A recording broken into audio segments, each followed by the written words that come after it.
This video is basically going to be me answering 3 questions that I have. First, do I actually use my phone a lot? Yeah, that's definitely a yes. So then I thought, why is using my phone actually bad for me? I thought about it and came up with 3 reasons why. The first one, my eyes. Since I was young, I've been hearing, don't stand so near the TV, it's bad for your eyes. Don't use your phone so much, it's bad for your eyes. Don't use a computer so much, it's bad for your eyes. And I agree that it is bad for my eyes. But being a software engineer, using the screens every single day is my job. I have to do it. So there's some screen times that I just cannot reduce, which is computer, especially when I'm working or editing or doing things that do require me to look at the screen. But what I can reduce is that excessive time that I'm spending on social media because I know it's bad for the health of my eyes. 2 years ago, I went through this mini scare pertaining to my eyes where I got dry eyes. I went to the doctor because my eyes were itchy and they were blurry all of a sudden. He told me that this was really common. It was basically dry eyes caused by eye strain caused by excessive screen time. Hence, this had to be the number 1 reason why using my phone is bad for me. Okay, reason number 2, my productivity. Okay, here's the thing. Everyone defines productivity differently. To some people, relaxing or looking at social media is them being productive. And if that's the case for you, that's great. Then this reason doesn't really apply to your case. But to me, being productive is when I'm gaining knowledge, when I'm learning new things that I have interest in, when I'm trying to make myself a better person, or I'm trying to do something, or create something, or build something new. To me, that's being productive. So when I use my phone, what I tend to do is go on Instagram, being on the explore page and looking at random memes or random posts, random poems, random jokes.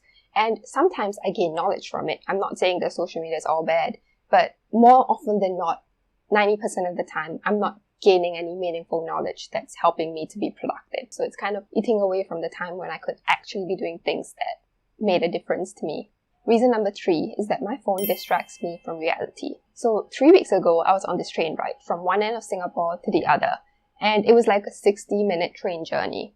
It was in the evening and my phone had very little battery, so I couldn't really use it. What I would have done if I could use my phone would have been to be on Instagram, other social media sites, watch something on Netflix, listen to a podcast, or just scroll Pinterest looking at pretty things.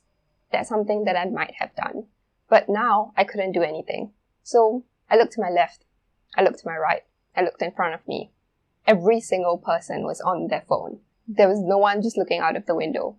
And that would have been me if I could use my phone. What I ended up doing was just staring outside the window. And it was genuinely so nice and something that I wouldn't have done if I was not intentional about my phone usage. And I also got to sit alone with my thoughts for that train ride, which was really nice for a change. So now that it's established that using my phone can be bad for me, and I'm pretty convinced at this point of time. So I know it's a problem and I want to solve it.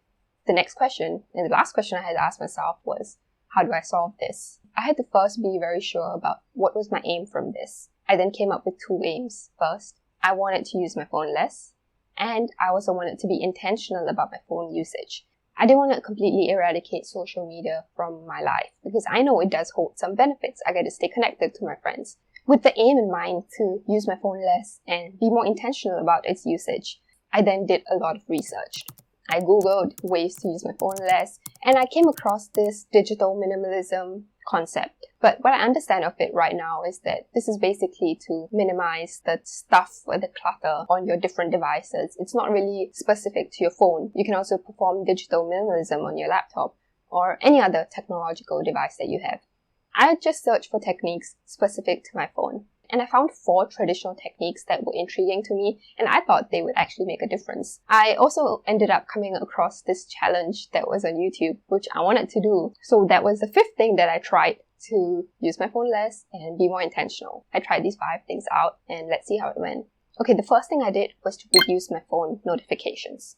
I basically went to my settings and looked through each individual applications, manually decided whether they deserve to have their notifications on or not. I left some applications with their notifications on, such as Gmail or work-related apps like Slack, because those were important and I needed to be aware whenever someone notifies me for those. I definitely removed notifications from any social media app, and I also removed notifications from e-commerce applications because I realized I didn't really need much notifications from them. This technique was so useful, because my phone just felt less spammed, and I started to notice a lot of those meaningful or more important notifications which might have been missed out from all of the clutter that was around. Did I use my phone less? Yes, I did. I ended up using a lot less Instagram specifically because I wasn't getting notified whenever someone was DMing me. So I would only open up Instagram if I actually wanted to. No one was luring me in to using it. Along with Instagram, I also shopped online a lot lesser. I did end up shopping online when I needed to, but I somehow forgot about the existence of these apps until I actually needed them.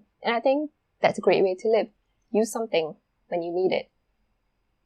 The second thing I tried was to declutter my applications. The technique was to just delete apps that would have made you distracted or that you don't want to use anymore. I kind of changed this up and then went the more Marie Kondo style, where I wanted to delete apps that didn't spark joy anymore. You would say that I should delete social media apps, so that way I completely use my phone a lot lesser than I want to. But remember, my aim was to use it less and be more intentional about it. But I also don't want to completely eradicate them. So I left the social media apps there. But I did delete a lot of the apps that I didn't even know were there and those that I didn't use at all in the past 1 month, 2 months, or 3 months. Instagram still did spark joy for me, so I left it there. Was this useful? So if I followed this wholeheartedly or the whole way and deleted social media apps, it might have been useful. My phone felt less cluttered, yes, but because I just deleted apps that I anyway wasn't using, it didn't make me use my phone less or be more intentional because I wouldn't even have remembered that those apps were there.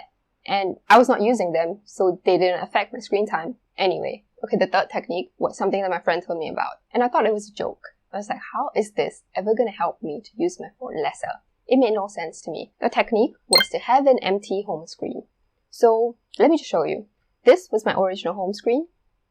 And this is my home screen now, completely empty.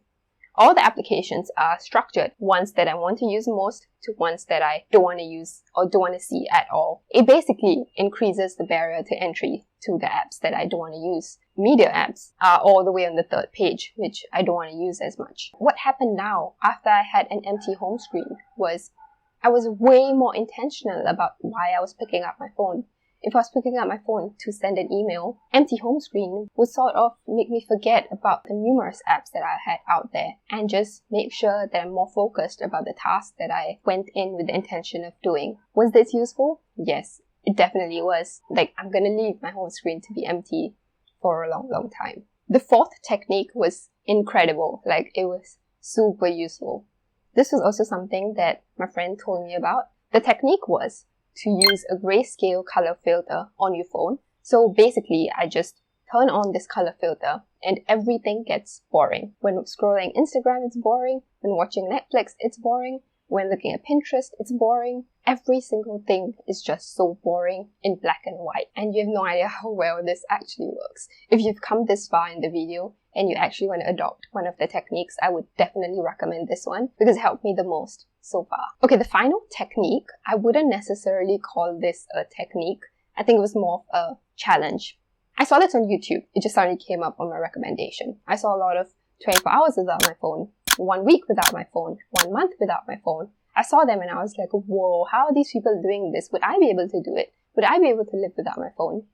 So I tried it. I actually wanted to take you guys along with me and show you every single thing that happened in the day, but it was less interesting than I thought. Instead, let me just tell you the times when I actually missed my phone. The challenge started at 3 a.m. one night when I just put my phone in a box and I decided not to use it for 24 hours. So that was until 3 a.m. the next day. That morning when I woke up, I missed my phone immediately because I didn't know what time it was. There was no alarm to wake me up. So I had to walk out to the living room clock and realize that it was already 11 a.m. So I missed my phone, one, as an alarm, and second, as a clock. Because the rest of the day, every time I wanted to tell what time it was, I had to open up my laptop screen and see the time, or I had to go to the living room and see what time it was. Without my phone, I wasn't getting distracted. And I really didn't miss it all that much. I was able to spend time with my family. I was able to just chill. I even went out for a walk. Everything was fine until in the evening when I had to open that box. the first time was when I was just randomly checking my email on my laptop, and I got an email from this agent that I was talking to who was supposed to help me with some flight bookings that I had coming up. And it was very urgent because we wanted to book the flight quite fast. So he wanted to get on a call with me to discuss something. So I had to open my phone, pick it up, talk to him, and put it back. I then ended up getting that flight, so I paid for it. So to have the payment complete, there was an OTP sent to my phone. So I again had to open up my phone, get that OTP, and I put my phone back in right away. I also started to miss my phone right before I slept because I needed it as an alarm clock. Okay, so I need to say that 24 hours is not a long time. It's not going to change my relationship with my phone. It's not going to change my behavior towards it. It's really not going to make that much of a difference. I was aware of that, but I wanted to try it out. And did I learn something from it? Yes, I did. What I learned was I didn't miss my phone for the things that I thought I would miss it for. I thought I would miss the social media part of things. I thought I would miss binging on something on my phone or using it wherever I went, using it while eating. I thought I would miss that. But I didn't. I was completely fine. I was able to be alone with my thoughts and not feel weird. Really didn't go the way I thought it would. But what I missed it for was the utilities, the functionality that it provides, the efficiency that it brought to my life. Those are the things that I started to miss my phone for. And it made me realize that yes, I had come up with reasons why my phone is bad for me, but there are also so many reasons why my phone is useful to me. It does make my life a lot easier. So doing this challenge in a way made me realize that it's really not about not using the phone at all, but about finding a balance between using a technology or letting it use you, if that makes sense. So yeah, with that being said, I'm really new to this whole digital minimalism thing. And these are the few techniques that I tried which have ended up helping me. If you are someone who knows much about it or you have techniques on your own that help you to use your phone lesser, I would love for you to share it with me so maybe I can try it out. Seems like that's it for now. See you in the next one.